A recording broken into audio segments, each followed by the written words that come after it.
Hey guys, good morning from you-know-where, Southern Nevada. Hey, thought I would break out my Ruger Security 6 and do another review on it.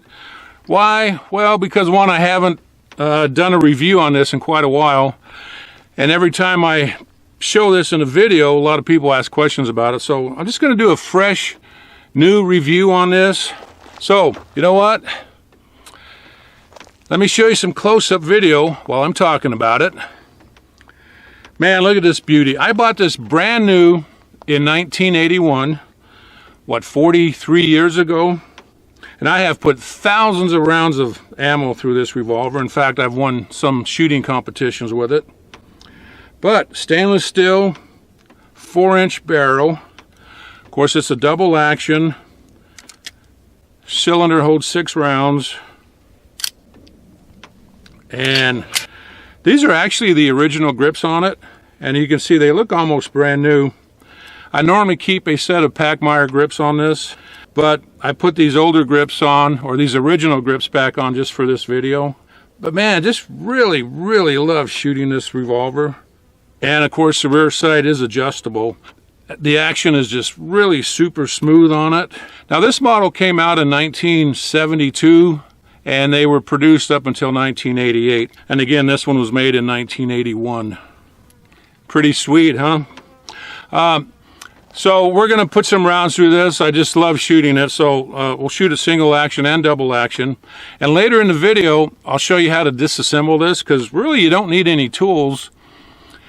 Actually, you need a couple, but they're already inside the revolver. So we'll take a look at disassembly.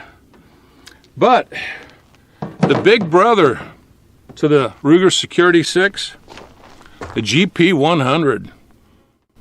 Another excellent revolver. This one again has a 4-inch barrel on it, of course stainless steel. Really like this one. I've owned this for several years. I actually picked it up in a pawn shop, and this one was actually made in 1994. Now the big brother to the Ruger GP100. The Ruger Red Hawk. Look at this beauty.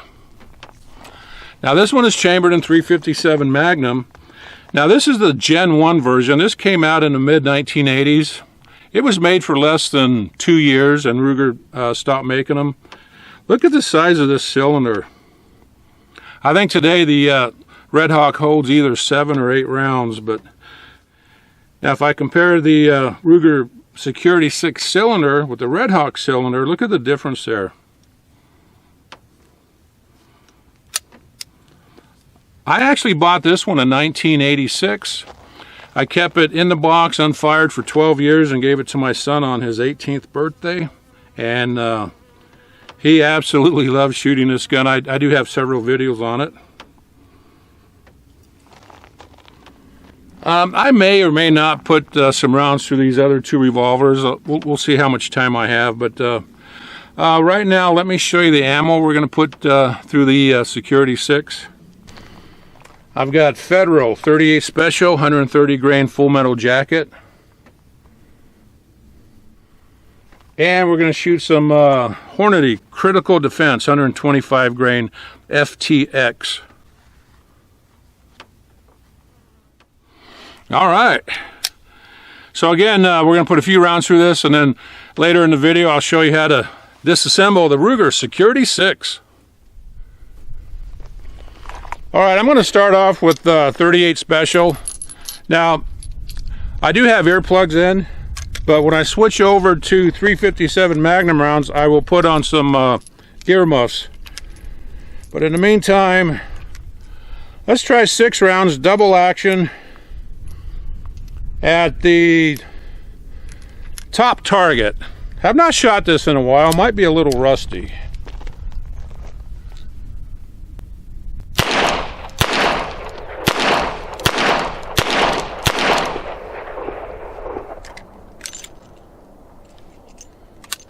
Well, not that rusty.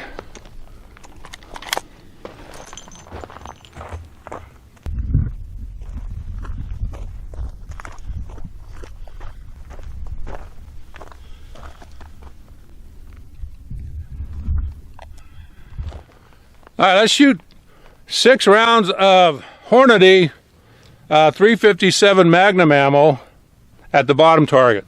Double action.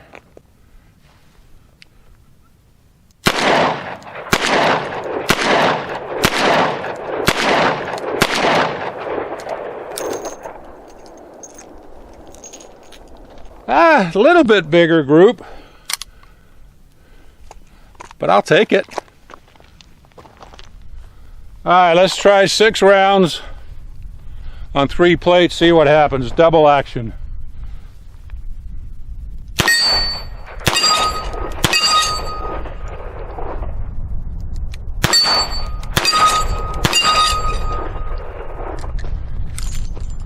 Maybe I'm not rusty. All right, you know what? Let's use a speed loader here, and let's see if we can speed this up just a little bit.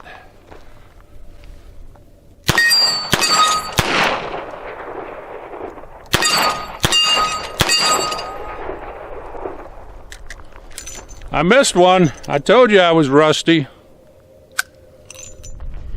All right, let's put a few rounds through the GP 100. Again, double action.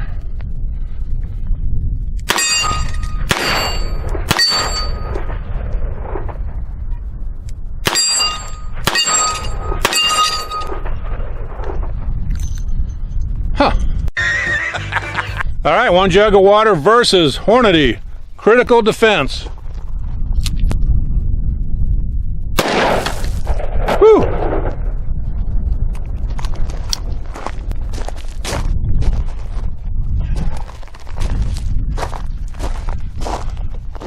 Busted that up pretty good, huh?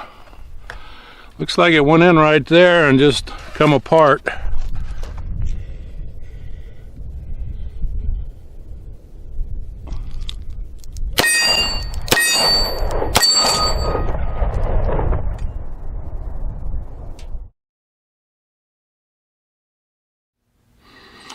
So make sure the gun is unloaded, and you can take the screw out with a dime, but it will mark up the stock a little bit, the original stock anyways. But just take a screwdriver and take off the grips here.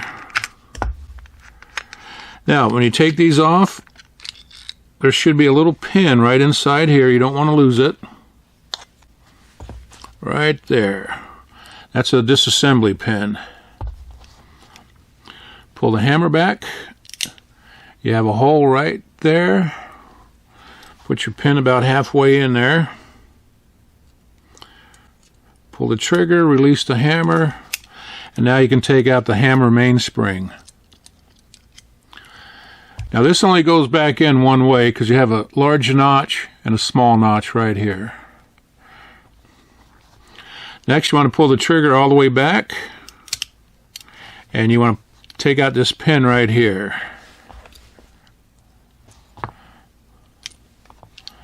And now you can pull out the hammer.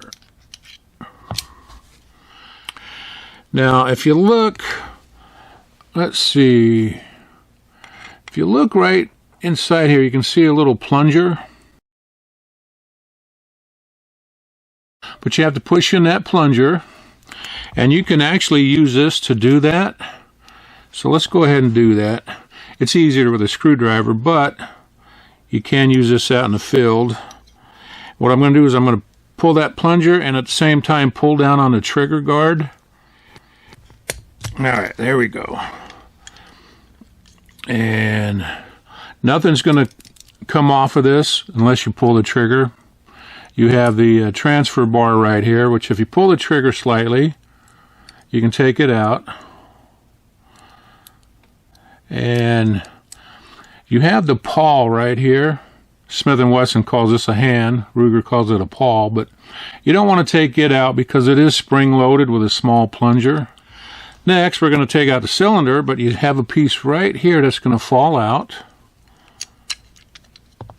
Just like that. And there you have it.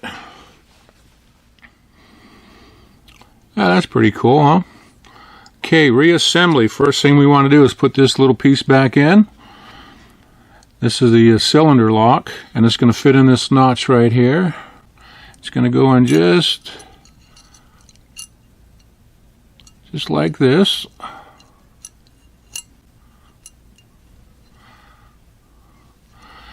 Then I'm going to put the cylinder back, close it, and locks that little piece in. Okay, now we're going to install the trigger guard. There is a little recess right here, and this piece right here is going to fit in that recess. And you have to make sure the pawl and the transfer bar get lined up. So we're going to catch it right here, and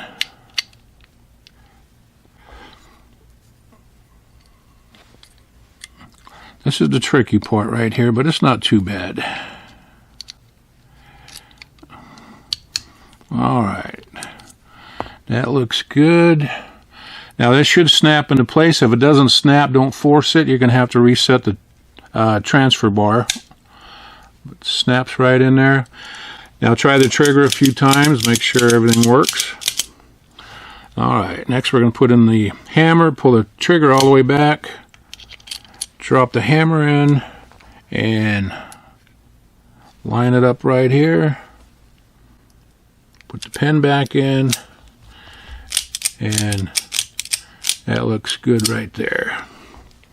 Again, this only goes in one way. Just put it in there. It'll find it's where it needs to go.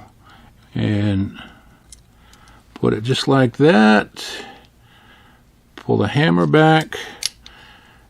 Save your little pin. And there you go. Put the grips back on. Put this back in the proper spot, and you're all done. Okay guys, there you go. Ruger Security 6. You know, if you watch a lot of my videos, you know I love Smith & Wesson revolvers, especially the older ones. But if it come down to just owning one revolver, it would be this one right here. Just absolutely love it. Besides that, it's going to belong to my son someday. It's just one of those guns I'm never going to sell. Anyways, guys, thanks for watching my video, and we'll see you next time.